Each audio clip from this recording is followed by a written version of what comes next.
আবার চলে এসেছি নতুন একটা ভিডিও নিয়ে। এই ভিডিওতে আলোচনা করব যে বাক্যকে বচনে রূপান্তরিত করার জন্য 5, 6, 7, 8 অর্থাৎ 4টা নিয়ম।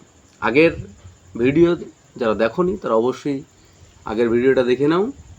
আগের ভিডিওতে আমি 4টা নিয়ম বলে দিয়েছি। সেই 4টা নিয়মের মধ্য থেকে কীভাবে বাক্যকে বচনে রূপান্তরিত করতে হয় সেখানে খুব সুন্দরভাবে দেখিয়েছি। তো দেখো আজকে এখন যেটা আমি আলোচনা করব সেটা হচ্ছে 5, 6, 7, 8।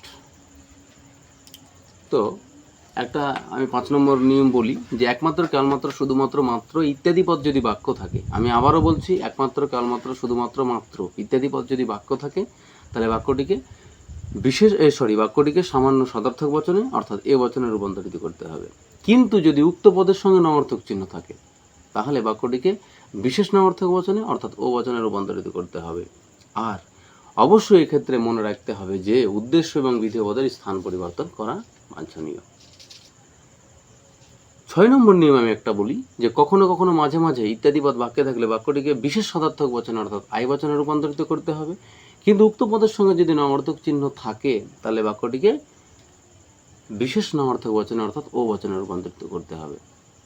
তাহলে গেল 5, 6 নম্বর রুল। আমি 7 নম্বর বলে দিচ্ছি আর একটা কি, যদি কোনো বাক্যে কদাচিৎ কচিৎ ইত্যাদি পদ থাকে তাহলে বাক্যটিকে কদাচিৎ এবং কচিৎ যদি বাক্যটিতে থাকে তাহলে বাক্যটিকে কী করতে হবে নঅর্থক বচনে অর্থাৎ বিশেষ নঅর্থক বচনে রূপান্তরিত করতে হবে। কিন্তু উক্ত পদের সঙ্গে যদি নঅর্থক চিহ্ন থাকে মানে কদাচিৎ এবং কচিৎ তার সঙ্গে যদি নঅর্থক চিহ্ন থাকে তাহলে বাক্যটিকে বিশেষ সদার্থক বচনে অর্থাৎ আই বচনে রূপান্তরিত করতে হবে। 7 নম্বর বলে দিয়েছি আমি। 8 নম্বর আর একটা নিয়ম তোমাদের জন্য বলছি, সেটা হচ্ছে গিয়ে কেহই নয় কিছুই নয় ইত্যাদি পদ যদি বাক্যে থাকে, কেহই নয় কিছুই নয় ইত্যাদি পদ যদি বাক্য থাকে তাহলে বাক্যটিকে সামান্য নঅর্থক বচনে অর্থাৎ ই বচনে রূপান্তরিত করতে হবে। তো এই যে 4খানা আমি নিয়ম এখন বলে দিলাম, এই 4খানা নিয়মের উপর ভিত্তি করে আমি তোমাদেরকে বাক্যকে বচনে কিভাবে রূপান্তরিত করতে হয় সেটা খুব সুন্দরভাবে তুলে ধরার চেষ্টা করছি। তোমরা অবশ্যই ভিডিওটা শুরু থেকে শেষ পর্যন্ত দেখো। তো একটা বাক্য দেখো তোমাদের জন্য আমি লিখেছি যে 5-4টা নিয়ম তোমার কিছুক্ষণ আগে আমি তোমাদেরকে বলেছি, এই ভিডিওর একেবারে শুরুর দিকে বলেছি, সেই নিয়মের উপর ভিত্তি করে কিন্তু আমি বাক্যগুলোকে বচনে রূপান্তরিত করেছি। খুব ভালোভাবে দেখবে, ভালোভাবে বোঝার চেষ্টা করো। অবশ্যই তোমরা এই ভিডিওটা সম্পূর্ণ দেখলে বুঝতে পারবে। তো কেবলমাত্র আছে এখানে, আমি একটু আগেই বলেছি যে যদি কোনো বাক্যে একমাত্র কেবলমাত্র শুধুমাত্র মাত্র ইত্যাদি পদ বাক্য থাকে তাহলে বাক্যটিকে সামান্য সদার্থক বচনে অর্থাৎ এ বচনে রূপান্তরিত করতে হয়। কিন্তু উক্ত পদের সঙ্গে যদি নঅর্থক চিহ্ন থাকে তাহলে বাক্যটিকে অবশ্যই ও বচনে রূপান্তরিত করতে হয়। আর কি করতে হয়? উদ্দেশ্য এবং বিধেয় পদের স্থান পরিবর্তন করতে হবে। তাহলে উদ্দেশ্য পদ হচ্ছে এইটা আর বিধেয় পদ হচ্ছে এইটা। তাহলে আমরা লিখতে পারি এলএফ হচ্ছে লজিক্যাল ফর্ম, এটা লিখতেও পারো, অসুবিধা নাই। কিংবা তোমরা এর জায়গায় লিখতে পারো বাক্যটি তর্কবিদ্যার সম্মত রূপ, যে যার খুশি সে তা লিখতে পারো, অসুবিধার কিছু নাই। অর্থাৎ তোমরা লিখতে পারো এলএফ কিংবা লিখতে পারো বাক্যটি তর্কবিদ্যার সম্মত রূপ। যেহেতু এটা এ বচন হবে সুতরাং আমি এ বচন লিখলাম। এ বচনে কি লিখবো? সকল। সকল উদ্দেশ্য বিধেয় স্থান পরিবর্তন হবে। সকল শক্তিশালী ব্যক্তি, সকল শক্তিশালী ব্যক্তি, ব্যক্তিটা অলঙ্কার আমি লাগালাম, সকল শক্তিশালী ব্যক্তি হয় ধনী। ধনী হয়ে গেল এটা বচন। তাহলে সকল শক্তিশালী ব্যক্তি হয় ধনী। কারণ আমরা বলেইছিলাম যে যদি কোনো বাক্যের একমাত্র কেবলমাত্র শুধুমাত্র ইত্যাদি পদ থাকে তাহলে অবশ্যই বচন করতে হচ্ছে। নঅর্থক চিহ্ন না থাকলে কিন্তু এই বচন করতে হবে, নঅর্থক চিহ্ন থাকলেও বচন করতে হবে। আর উদ্দেশ্য এবং বিধেয় পদের স্থান পরিবর্তন করতে হবে। তো তোমরা দেখেছো, অসুবিধা নাই। এবার আমরা চলে যাব আরো একটা বিষয় নিয়ে। লিখেছি আবার 2 নম্বর দিয়ে একটা কি, যে মানুষ কখনো দেবতা নয়। তাহলে মানুষ কখনো দেবতা নয়, তাহলে কখনোর সাথে নয় আছে। আমি বললাম যে কখনোই নয়, কেহই নয়, কিছুই নয়, যদি এই শব্দগুলো থাকে তাহলে বাক্যটিকে কি করতে হয়? সামান্য নঅর্থক বচনে অর্থাৎ ই বচনে রূপান্তরিত করতে হয়। তাহলে আমরা ই বচন করবো, কখনো তার সঙ্গে নয় আছে অবশ্যই ই বচন করবো। তাহলে ই বচন লিখে দিলাম। আমি এখানে লিখে দিয়েছি বাক্যটি তর্কবিদ্যার সম্মত রূপ। তোমরা চাইলে এলএফ লিখতে পারো, অসুবিধা নেই। তাহলে ই বচনে একটা কোনো হয়, তাহলে কোনো মানুষ নয় দেবতা। বাস, দেখো এটা পরিমাণ, এটা উদ্দেশ্যপদ, এটা সংযোজক, এটা বিধেয়। ক্লিয়ার? আশা করি তোমরা বুঝতে পেরেছো।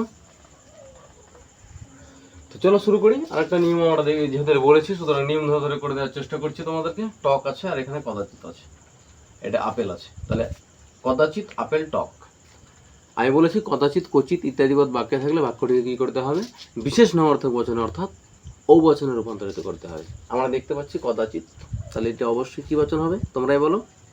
আমি জানি যে তোমরা জানো কি হচ্ছে, অবশ্যই বচনটা হচ্ছে ও।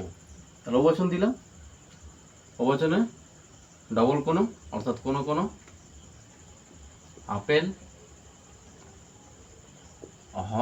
নয়, কোনো কোনো আপেল নয় টক। এই যে নয় আর এই যে কোনো, অবশ্যই এটা কী করতে হয়? ও বচনের ক্ষেত্রে আমাদের প্রযোজ্য। যখনই ও বচন লিখবো ডবল কোনো হবে, উদ্দেশ্যপদ, সংযোজক আর বিধেয়। অনেকে আবার দেখবো লিখবো কোনো কোনো আপেল টক নয়, নয়টা কিন্তু লাস্টে গেলে হবে না। নয়ের কাজই হচ্ছে উদ্দেশ্য এবং বিধেয়ের মাঝখানে, মানে উদ্দেশ্য এবং বিধেয়কে সংযুক্ত করে রাখা। তো দেখো, তারপর আরো একটা আমি করে দিচ্ছি তোমাদেরকে, দেখে নাও ভালো করে। লিখেছি কি যে নেতারা কখনো কখনো ভুল করে, তাহলে কখনো কখনো মাঝে মাঝে এই পদ থাকলে কি হয়? কিছুক্ষণ আগে আমি তোমাদেরকে বলেছি কি বচন হবে? অবশ্যই আয় বচন হবে। তাহলে আমরা আয় বচন দিয়ে দিলাম, লিখে দিয়েছি বাক্যটি তর্কবিদ্যা সম্মত রূপ। তোমরা চাইলে কি করতে পারো? এলএফ করতে পারো, অসুবিধা নাই। তাহলে নেতারা কখনো কখনো ভুল করে, তাহলে কি লিখবো আমরা? অবশ্যই আয় বচনে কি হবে? কোনো কোনো, মানে ডবল কোনো লিখলাম। কোনো কোনো নেতা, নেতা অনেকে রা করে, অ্যাকচুয়ালি রা করার দরকার নাই, মানে নেতা রা, আমি তো আগেই তো কোনো কোনো দিয়ে দিয়েছি, নেতারা করার কি দরকার? কোনো কোনো নেতা করবো অবশ্যই। তাহলে কোনো কোনো নেতা হয় এমন যারা ভুল করে, হয়ে গেল। এটা অলংকার, শ্রুতি মধুর করার জন্য এটা আমরা লিখি যে কোনো কোনো নেতা হয় এমন যারা ভুল করে। ক্লিয়ার? আমি 4টা নিয়ম তোমাদেরকে বলেছি, সেই 4টা নিয়মের মধ্যে থেকে আমি বাক্যগুলোকে বচনে রূপান্তরিত করার কৌশল কিন্তু দেখিয়েছি। তোমরা ভিডিওটা বারবার দেখতে থাকো, দেখো তোমাদের মোটামুটি মুখস্থ হয়ে যাবে রুলসগুলো। তো আশা করি শুরু থেকে শেষ পর্যন্ত তোমরা ভিডিওটা দেখেছো। শেয়ার, লাইক, কমেন্ট কিন্তু অবশ্যই করবে। তোমরা কিন্তু অনেকে কমেন্ট করছো না, অবশ্যই কমেন্ট সেকশনে গিয়ে কমেন্ট করো। তোমাদের আশায় রইলাম, ভালো থাকিও, সুস্থ।